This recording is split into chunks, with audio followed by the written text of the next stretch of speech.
throat. Thanks for those multitudes of people who happen to be with me today to talk about things which I simply want to talk about, which may or may not have any interest to you whatsoever. And it's not like that I don't care, because I do care, and it's important that somehow we find a way to have a conversation about stuff. Now, one of the things I've been focusing on for some time has been issues around the right wing and how influential they are to us, the impact that they may potentially have on our society, and the way by which they may control the narrative when it comes to talking about things political.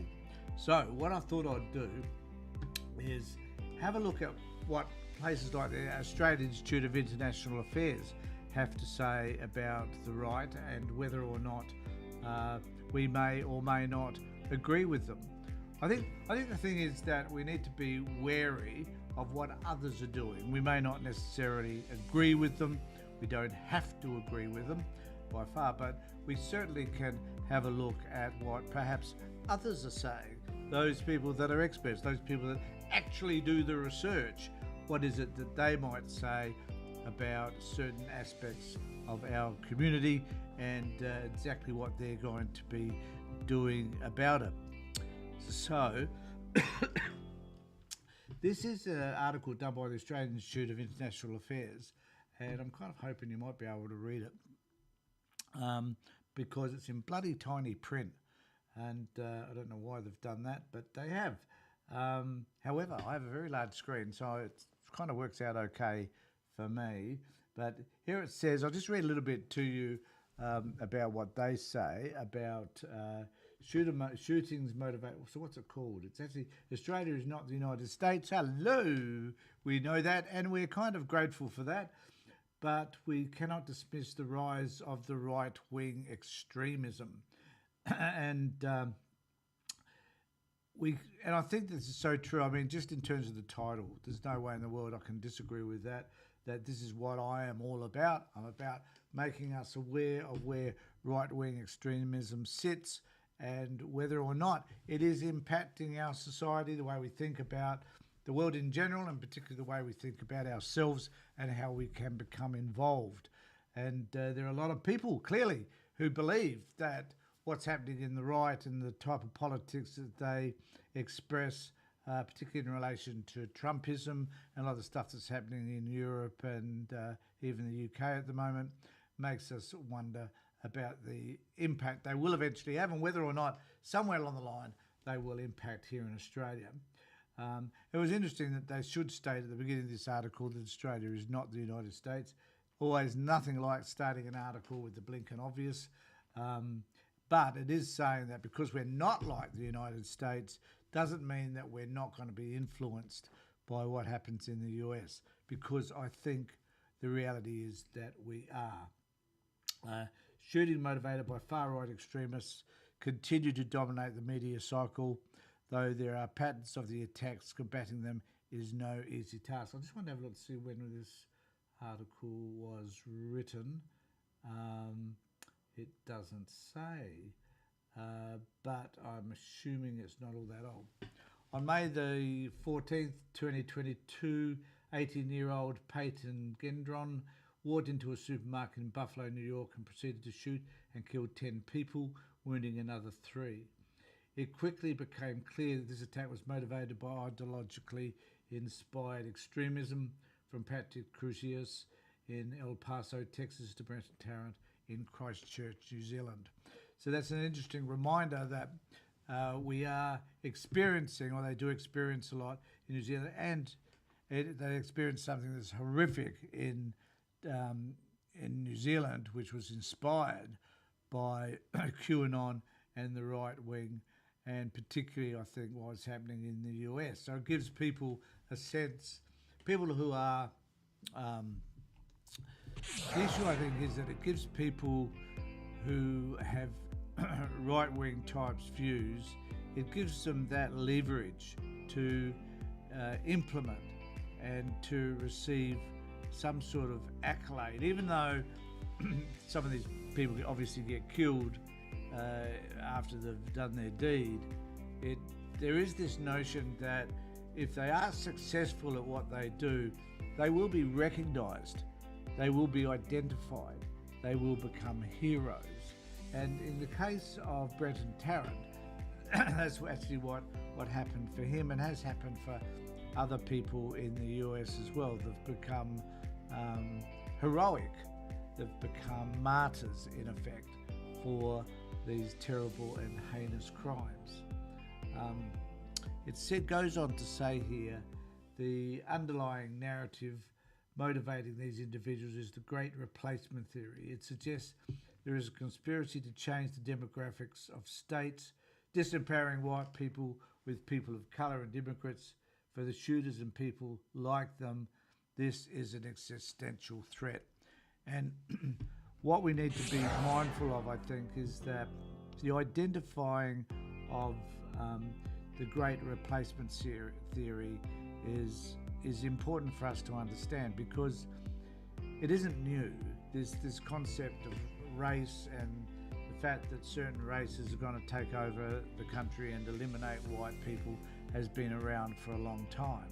There certainly has been this notion in place in relation to Nazi Germany, and prior to that, where we've tried to eliminate, or people have tried to eliminate, white people generally have tried to eliminate another race. And we even see this, I think, in African countries, in Sudan, for example, and elsewhere, where there is an attempt to eliminate a certain group of people who think differently, have a different religious set of views.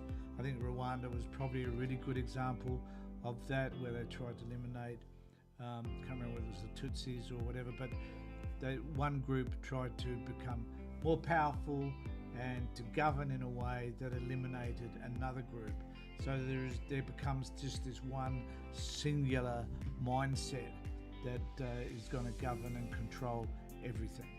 And we now see this taking place in the US, where it's becoming more and more evident that the discussion around replacement theory is becoming a more embedded narrative, that they are talking about it more and more. We haven't here in Australia had that impact us in the same way, but it's kind of on its way, I guess. We're kind of seeing it drifting across the Pacific, and I'm sure that at some particular point it will decide to reach the sand on Bondi Beach and through Cronulla, and some of that stuff we saw some years ago about the racial riots at Cronulla.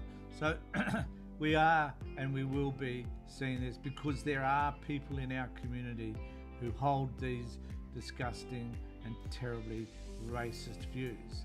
And the reasons why I think they hold these views is that they feel inadequate in a changing world, which is now is struggling, if you like, to accept that there are people with different views, different facial features, different religions, different cultures, and that we as a white species must rise up against that, because that will infiltrate whatever it is that we think and hold dear, which is simply our sense of whiteness and superiority to everybody else. It's atrocious, but it is what tends to be happening. So just back to the article. Beyond the motivation, these attacks are terrifyingly similar in their planning and existence. Gendron, like Crucius, travelled a significant distance to target his victims. Gendron, like Tarrant, live-streamed his attack and decorated his weapons with names and symbols of the far-right movement to celebrate previous individuals and attacks. And that's what I was saying before, is that they use these opportunities to be able to celebrate others who have sacrificed their lives for this particular cause. There's little doubt that each new attack emulates those which preceded them, but these incidents cannot be understood independent of the ideas driving them. They are the output of an ever-growing international far-right community that has supporters in countries all around the world. This leads to several important questions that we must ask. And so I'll just go through some of this, and I hope you find this interesting. Look, incidentally, if you do find it interesting enough, perhaps you could just contact me and have a conversation with me on the email address below. And we'll have a discussion around whether you think I'm a dick or whether you think you are. And I'm happy to indulge you around this conversation if you so desire. I've had people contact me and criticise me before, and I kind of celebrate it really, because it's negative attention. And perhaps negative attention in many ways is better than no attention at all. So I'm happy to go there if people want to. So we'll just cover a couple of these. First, how should Australians understand the threat of attacks motivated by far-right extremist ideology? The short answer is that we cannot dismiss the possibility of similar incidents in Australia because we have witnessed them previously. Remember that Taran, an Australian inspired by extremist ideology, orchestrated such an incident in neighbouring New Zealand in 2019. At the same time, we must keep things in perspective. Underlying causes, particularly historic and cultural factors, make Australia distinct from America in two important ways. This is good. First, accessing weapons. Wow. What can I say? What can I say about that? As terrible as Port Arthur was, at least we came to some conclusion that automatic weapons had no place in our society, and we dispensed with them after Bryant did that terrible, killed 33, 34 people in Tasmania. So, yes, we have trouble accessing the weapons. You know, like, I don't know, if anybody watches this from overseas, I wouldn't even know how to go and buy a bloody weapon, to be honest. We used to have, here in Adelaide, a guy, his name escapes me, who used to sell weapons in Hindley Street in the city. He's no longer there. Wouldn't even know where to go. Like in the United States, it seems that you can go to Walmart and buy something. And I've been to the US, and it's true, you can, but in Australia, you can't. So simply the ease of accessing weapons is not possible here in Australia in the same way as it is in the US. Doesn't mean there aren't shootings, because there are, and there were some recently, because gangs, bikie gangs, and other sordid individuals tend to access weapons in the black market. So they're out there, no one's disputing that, but as a result of that, there are fewer murders via weapons. So accessing weapons, especially the types used in attacks conducted in the US, is much more difficult in Australia, as I was saying before I even read that. Second, America is unique given its formative experience of slavery, racism, and ongoing struggles with race relations. Now, on this particular issue, I will argue that Australia is just as bad, but we didn't have the slave trade. We had the Kanakas, incidentally, in Queensland, which came to cultivate and to harvest, I should say, a cane in Queensland. But we haven't had the slave because, and the Americans don't talk about this as much in terms of their own Indigenous people, but it seems to me. But we did have Indigenous people here. There was some here long, 50, 60,000 years, I think, before we even arrived. But and we didn't necessarily enslave them in the same way that the Americans brought slaves over from the US. However, we did enslave them in another way, in that we made them non-people, basically. And we decided that in 1966 or thereabouts, that we would pass a legislation that actually recognised Australians for the first time. Now, it is horrific to think that in my lifetime we've come to that realisation, and we should have come to it at the very outset in 1901 when Australia was federated. But we didn't. We just sat on our hands and waited until the community was ready, and then we recognised Aboriginal people, First Nations people, as Australian citizens and able to vote. So even though we didn't enslave them in the same way as they did in the US, we certainly enslaved them in other ways by simply saying they didn't exist. racism. And we have racism here. There's no disputing that. And it's not just about First Nations people. It's about people of colour, people who come from different race, people who have different religious views, whatever. We are almost as racist as that. And there's certainly a group of Australians who fit into this sort of redneck category. So we are, I think, as bad. I won't specify certain northern parts of Australia where this sort of behaviour is probably more prevalent, but I do need to say that there are parts of Australia where this behaviour is certainly more prevalent, as there is in the US. It is also, so just reading on, it also has an entrenched and institutionalised legacy of far-right ideological narratives and groups which subscribe to them. So I tend to agree with this because it's important to note that there is a tendency in the US to be we don't have the political divide that they do in the US. My take on the US is that if you're a Republican, you'll vote against anything that the Democrats do, and if you're a Democrat, you're busily trying to put as much legislation as you can and manipulate the Republicans to at least get a few of them to vote for the legislation that you're putting forward. But if you're a Republican, you don't give a shit about whatever that legislation is because it comes from the Democratic side. You're just not going to vote for it regardless, even if you agree with it. Whereas in Australia, we don't tend to have that. If the legislation is reasonable and it's going to benefit the community as a whole, then both sides will come together, or groups of both sides will come together, or because we're not a two-party specific system like they use in the US, the Greens or the Teal group will push maybe push the legislation through if they agree with it and they could form a majority.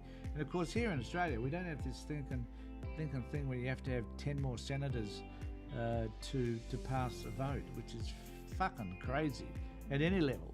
I don't even understand why you have that, why you just can't have a simple majority like the rest of the Western world, why you have to be bloody different around that. Just blows my mind and makes the rest of the world wonder, well, you're really a democracy or you're kind of something else, a bit obscure sort of democratic hoo-ha that doesn't necessarily believe in a simple majority but has to have this this terribly polarised system that you've got. It also has rights, I've discussed that. Australia is not immune to individuals identifying or sympathising with these ideas and movements, and evidence shows that law enforcement and ASIO are spending more time and resources monitoring. Oh, that was interesting. So we're spending more time, I don't know if you can read that, monitoring Australian individuals and groups endorsing and propagating far-right extremist ideas. Simply put, this is a threat we cannot ignore. So let's not ignore it. Let's confront the fact that we are not the same as the US, but in many ways we are kind of similar. And because of those similarities, there is a little chance that it will eke its way in. It will, the right will find a way to subtly enter into our politics and start to niggle away at the edges until finally it finds a way to take over. And I think one of the interesting things about the US is that we know that in terms of Trumpism in particular, 1/3 of the country believes in Trump. Heaven forbid why that crazy group of people do, but they do. But they also believe in QAnon, so that just indicates how crazy they are. And we have our groups here that do the same, that believe in these far-right conspiracy theories and QAnon, and made accusations around, the same sort of things in the US. There's a group of prime ministers in the past that have apparently done some terrible things to children and whatever, and so it goes on and on and on, same as in the US. Same argument, different group of people maybe, but same thing. So it goes on to say, I didn't do the second part of this, so I must do that. So second, how should Australia counter this potential threat moving forward? There are no simple solutions to this problem. It is both, I need to say this is from the Australian Institute of International Affairs, a recognised group. It is both difficult to identify and stop lone actors and to regulate the extremist ideas which may ultimately motivate them. Despite our best efforts, we remain limited in explaining the process of radicalisation, particularly why and how some individuals progress from radical thought to violent action. Great point. One common theme which emerges in the aftermath of these incidents is the role technology plays in driving this phenomenon. So, and this is about, obviously, social media. Scrutiny is directed towards the internet and social media, highlighting how easily extremist ideas can be shared and opportunities for far-like, where have I just lost it? Scrutiny is directed towards the internet, social media, and extremist ideas can be shared and opportunities for like-minded people to find one another and interact. While this connection intuitively makes sense, it quickly becomes evident that we are limited in our ability to effectively monitor or prevent either of these scenarios. Discussions about monitoring and regulating what people post immediately becomes a debate about free speech and whether governments or corporations should be making these determinations. I'll come back to that in a second. This is further compounded by the challenges of disentangling aspects of extreme ideology from mainstream ideology. Mainstream ideas and values often serve as a basis of extreme versions, but may be purposefully manipulated or distorted to fit an extremist narrative and agenda. For example, the degree to which government should involve itself in the day-to-day affairs of its citizens and to what end. Groups have become sophisticated in crafting their messages and narratives, taking advantage of these grey areas. I don't know what you think, but you can let me know. I think these particular ideas are fantastic because in this article it sort of lays out really what people are thinking and lays out the actual issues that sit before us. So when one thinks about it, there's this middle ground, I guess, whereby the basic principles are there. Is there freedom of speech? Do I have freedom of speech? In other words, in which way is my freedom of speech limited? Can I say what I need to say, or do I get penalised if I say things that perhaps I shouldn't say? So, and then should I be able to say whatever I want to say? Should I be able to criticise people, call people's names, denigrate others? Should I be able to behave badly so that I can at least say what is on my mind? And am I free to say what's on my mind? If I'm free to say what's on my mind, then perhaps I'm free to attack these people as well. I can physically assault them because basically that is a freedom that I have. It's the freedom to express myself. So maybe I can express myself in violent ways. And if I'm not getting my way, then perhaps the only way that I can be successful is to be violent. So it's really an interesting article. It's available on the Australian Institute of International Affairs, worth looking at. There's a parliamentary paper also on right-wing extremism in Australia. There has been, it says here there's been a notable rise in the public awareness of these groups and the risks those pose to Australian community and security. The rise of the internet and COVID-19 pandemic all inflamed that. So it talks a little bit about what right-wing groups are and covers a bit of what we've already talked about. So right-wing, so here it says, I wonder if I can just make that a bit bigger. Oops. So right-wing or far-right extremists is not a new phenomenon. We've already talked about it, so I'm not going to try and reiterate what I've already discussed in Australia and internationally, but in recent years has emerged to become more visible and growing threat to national security. Right-wing extremism is an overarching term defined by the Australian Security Intelligence Agency as the support of violence to achieve political outcomes relating to ideologies, including but not limited to white supremacism and neo-Nazism. The Institute of Economics and Peace describes a number of components that make up a right-wing ideology: strident nationalism, usually racial or exclusivist in some fashion, fascism, racism, anti-Semitism, anti-immigration, chauvinism, nativism and xenophobia. These groups are also known for conspiracy theories and anti-government sentiments that can often be linked back to these racist groups. Well, it's important to note that in a balanced democracy, all opinions are represented.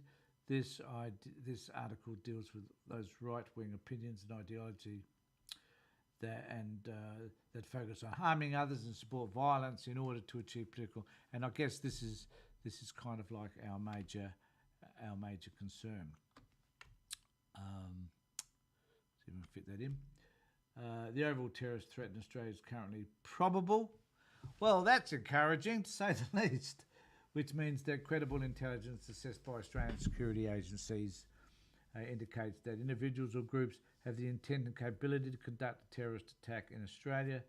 ASIO Direct notes in the annual report that during the past 12 months, this threat emanates more from potential lone actors than groups.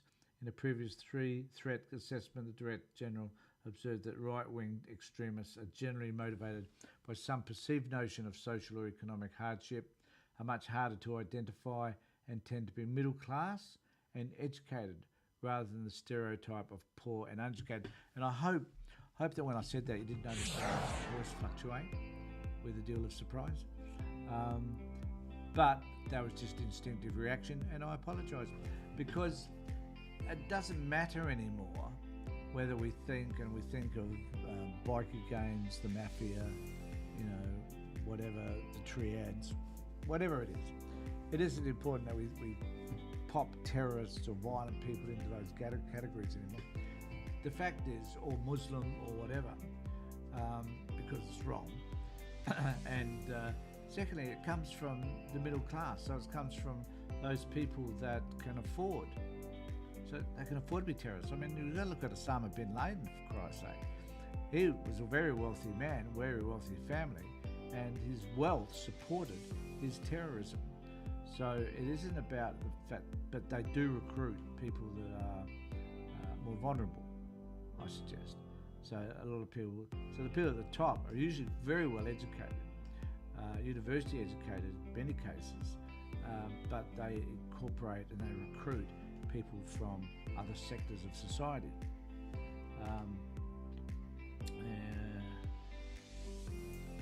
So this is an interesting statement. So since becoming Director General in 2019, Mr. Burgess has stated in every annual threat assessment that ASIO has seen an increase in the threat from far-right extremists. A particular trend identified by ASIO starting with the 2020 assessment is the young age at which people are being radicalised in extremism. In 2021, minors accounted for 15% of ASIO's counter-terrorism investigations. So a minor, I guess, is somebody under the age of 18, a marked increase compared with only a few years before. In 2022, the Director General identified that the Australians being radicalised are younger than ever, with a number of minors increasing and the age at which they are becoming radicalised increasing. And it goes on, but you can read that one under right-wing extremism in aph.gov.au. So there we have it. We're faced with the potential for people to be radicalised. We're faced with the potential of the right wing becoming more and more extremist. Now, we do have to draw a comparison here. Homegrown terrorism, which is the extreme right, as we see it, and then there's the other not so homegrown terrorism, but terrorism nevertheless, which comes into our countries because, for whatever reason, other groups think that the West in particular is evil and must be consequently destroyed, whereas the right wing, in a political sense, see the left in politics as being evil and they need to be destroyed. And they're coming out with something from Marjorie Taylor Greene in the US recently that did talk openly about Democrats being killed. Crazy shit. But apparently that's the way that it seems to be heading at the moment.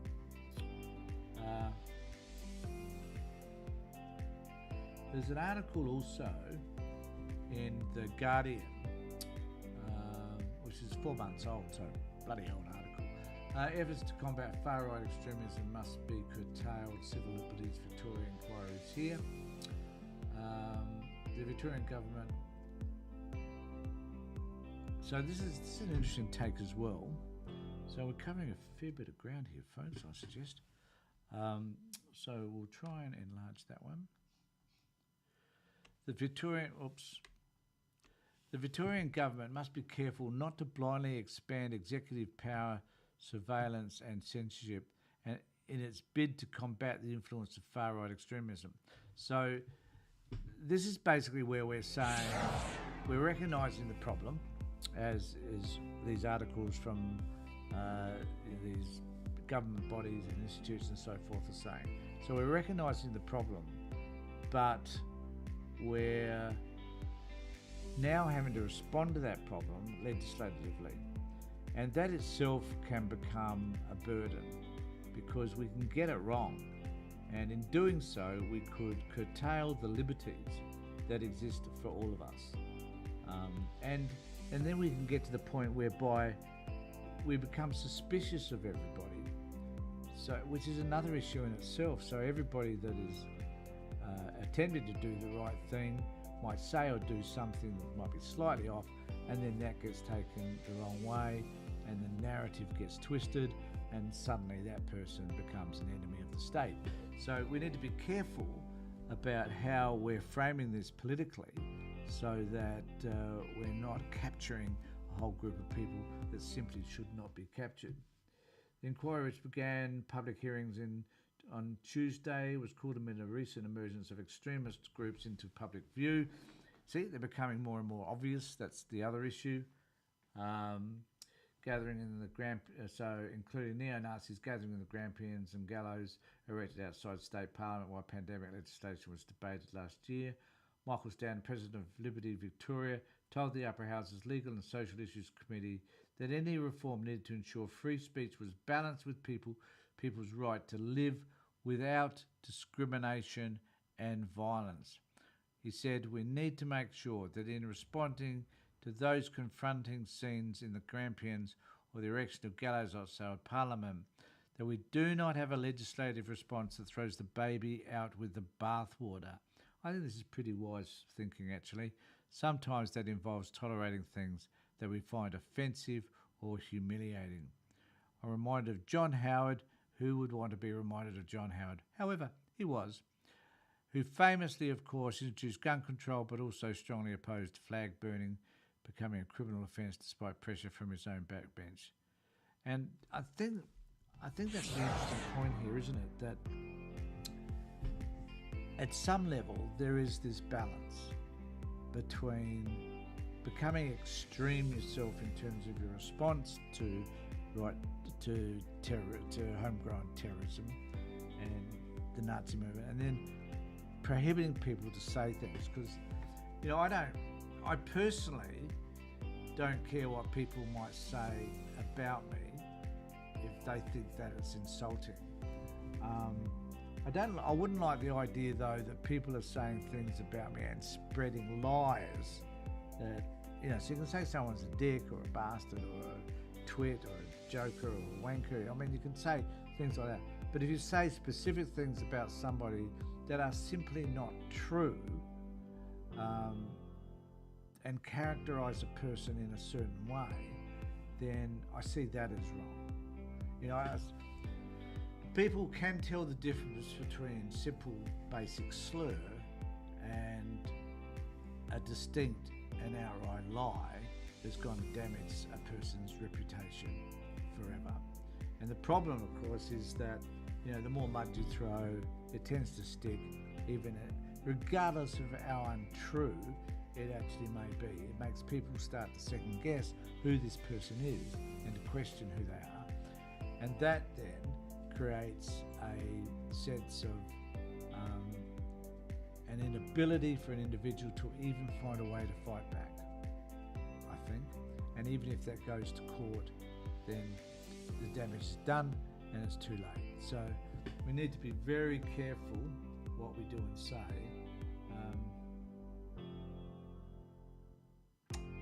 We also warned he also warned that stifling free speech, particularly on social media, could amplify the voices of extremist group members. They will use that to communicate to their followers that their message is being repressed or suppressed. Stanton added that it was a myth that there was a conveyor belt where people were exposed to extremist ideas would become radicalised and engaged in violent extremism. He pointed to terrorism and community protection legislation passed by the Victorian government last year, designed to divert people away from radicalism before they became a community threat, which he said could have a potential punitive impact. And this is what I was saying before. We could find ourselves punishing people who should not be punished because we've made a judgment of them. And he said that could be true. He also warned that it could lead to radicalised enforcement over time. Stanton said tracking the rise in extremism would require repairing and building faith in institutions, government and media. And I think that's very, very true. So I'd be interested to know what you think. If you'd like to make a statement, let us know. Email me. Sorry about this thing flying in and out. I just can't seem to get it right. There's some other articles I found which sort of looked at the way radicalisation came about during COVID. People believing that their rights were being taken from them and that sort of stuff. And that there was this other thing too that came up about experts. So when an expert tells us that something's happening, such as COVID, we're going to get infected at some point, and a percentage of us, particularly older people, are likely to die. And then we have our restrictions removed from us, such as who we can meet, where we can meet, and how many of us can meet. Then, that breeds radicalisation, because people do not, in general, like having their rights removed from them by governments in particular, even though people tend to forget there's a stack of rights that are always removed from us, which are determined primarily by governments. So if you've got something you'd like to say, you can email me on the email address that you can see on the screen right now, or you can place a comment below and I will respond as soon as I can. In the meantime, I'd just like to say to everybody, just take care, look after yourselves and be safe.